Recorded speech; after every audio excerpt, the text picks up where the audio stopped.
Halo teman-teman, kembali lagi sama aku Rati Kusuma Dewi dari kelas 12 MM3. Hari ini aku akan membahas tentang tata cahaya dalam pengambilan gambar. Yuk kita simak bareng-bareng slide di sebelah ini ya. Nah, kita mulai dari pengertian tata cahaya. Tata cahaya adalah seni pengaturan cahaya dengan mempergunakan peralatan pencahayaan agar kamera mampu melihat objek dengan jelas dan menciptakan ilusi sehingga penonton mendapatkan kesan adanya jarak, ruang, waktu, dan suasana dari suatu kejadian yang dipertunjukkan dalam suatu pementasan. Selanjutnya, tata cahaya berdasarkan arahnya dibagi menjadi 3. Yang pertama, top light.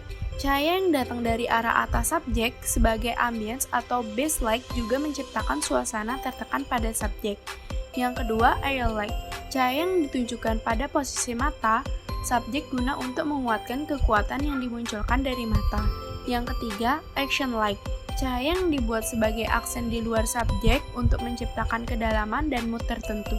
Biasanya ditunjukkan pada background. Selanjutnya, tata cahaya berdasarkan prinsipnya dibagi menjadi 3. Yang pertama, key-light, pencahayaan utama yang diarahkan pada objek. Key-light merupakan sumber pencahayaan yang paling dominan. Biasanya, key-light lebih terang dibandingkan dengan fill-light. Dalam desain 3 poin pencahayaan, key-light ditempatkan pada sudut 45 derajat di atas subjek. Yang kedua, fill-light, pencahayaan pengisi. Biasanya digunakan untuk menghilangkan bayangan objek yang disebabkan oleh key-light. Fill light ditempatkan berseberangan dengan subjek yang mempunyai jarak yang sama dengan key-light. Intensitas pencahayaan fill light biasanya setengah dari key-light. Yang ketiga, backlight, pencahayaan dari arah belakang objek. Berfungsi untuk memberikan dimensi agar subjek tidak menyatu dengan latar belakang. Pencahayaan ini diletakkan 45 derajat di belakang subjek. Intensitas pencahayaan backlight sangat tergantung dari pencahayaan key-light dan fill light, dan tentu saja tergantung pada subjeknya. Misal, backlight untuk orang berambut pirang akan sedikit berbeda dengan pencahayaan untuk orang dengan warna rambut hitam. Kemudian tata cahaya berdasarkan fungsinya dibagi menjadi 4. Penerangan. Inilah fungsi paling mendasar dari tata cahaya. Lampu memberikan penerangan pada pemain dari setiap objek yang ada di atas panggung dimensi. Dimensi. Dengan tata cahaya kedalaman, sebuah objek dapat dicitrakan. Dimensi dapat diciptakan dengan membagi sisi gelap dan terang atas objek yang disinari. Pemilihan. Tata cahaya dapat dimanfaatkan untuk menentukan objek dan area yang hendak disinari. Jika dalam film dan televisi, sutradara dapat memilih adegan menggunakan kamera, maka sutradara panggung melakukannya dengan cahaya. Atmosfer. Yang paling menarik dari fungsi tata cahaya adalah kemampuannya menghadirkan suasana yang mempengaruhi emosi penonton. Kata atmosfer digunakan untuk menjelaskan suasana serta emosi yang terkandung dalam peristiwa lakon. Selanjutnya, tata cahaya berdasarkan karakteristik dibagi menjadi 2. Yang pertama, hard light. Perbandingan intensitas antara cahaya yang keras dan cahaya yang lemah cukup tinggi, karena cahaya yang jatuh menjadi fokus pada titik tertentu.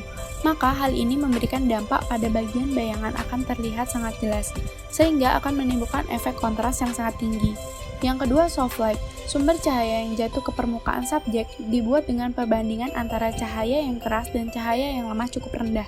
Karena perbandingan yang sangat kecil ini, cahaya menjadi rata sehingga bayangan akan terlihat halus atau tidak ada sama sekali. Selanjutnya, tata cahaya berdasarkan metode teknik pencahayaan dibagi menjadi 3. Yang pertama, direct light. Sebuah metode dalam menerapkan jatuhnya sumber cahaya secara langsung diarahkan ke permukaan subjek. Dari penerapan seperti ini akan terlihat jelas arah datangnya sumber cahaya. Yang kedua, reflected light.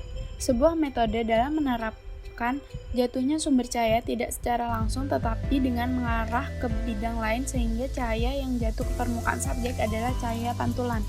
Karena cahaya menjadi halus dan rata, maka tidak terlihat jelas arah datangnya. Yang ketiga, diffuse light. Cahaya baur terjadi ketika sinar matahari tertutup awan, berkabut, atau karena debu. Dengan kata lain, pencampuran cahaya matahari dengan elemen alam lain yang menghasilkan cahaya matahari lembut dan tidak terlalu keras. Selanjutnya, tata cahaya berdasarkan metode pemanfaatan cahaya dibagi menjadi 4. Yang pertama, available light. Cahaya yang sudah ada di lokasi dengan kondisi permanen dan dimanfaatkan untuk pengambilan gambar. Kondisi putaran waktu yang mempengaruhi cahaya bisa dimanfaatkan baik malam maupun siang. Yang kedua, artificial light adalah cahaya buatan yang mampu dipakai atau memang khusus dibuat untuk kebutuhan pengambilan gambar. namun tidak menghilangkan kesan natural. Yang ketiga, artificial light. Sumber cahaya yang kita dapati dari cahaya lampu meja, lampu jalanan, lampu kendaraan, atau juga lampu kamar, dan digunakan untuk keperluan pemotretan. Yang keempat, pictorial light. Penerapan pencahayaan dengan kesan beauty, ada keseimbangan antara key light, fill light, dan backlight, dan background light. Yang terakhir, tata cahaya berdasarkan sumber cahaya dibagi menjadi dua. Yang pertama, natural atau alami. Ini adalah salah satu sumber cahaya yang bisa kita lihat sehari-hari, seperti cahaya matahari, cahaya bulan, cahaya lilin, dan cahaya api. Yang kedua, artificial atau buatan.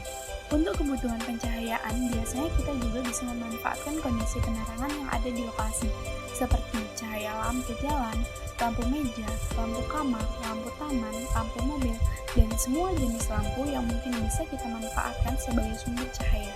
Artificial light juga termasuk pada bagaimana kita bisa menambah intensitas yang dihitung kurang nilainya dari kebutuhan kita dengan menambahkan lampu khusus yang biasa digunakan untuk syuting.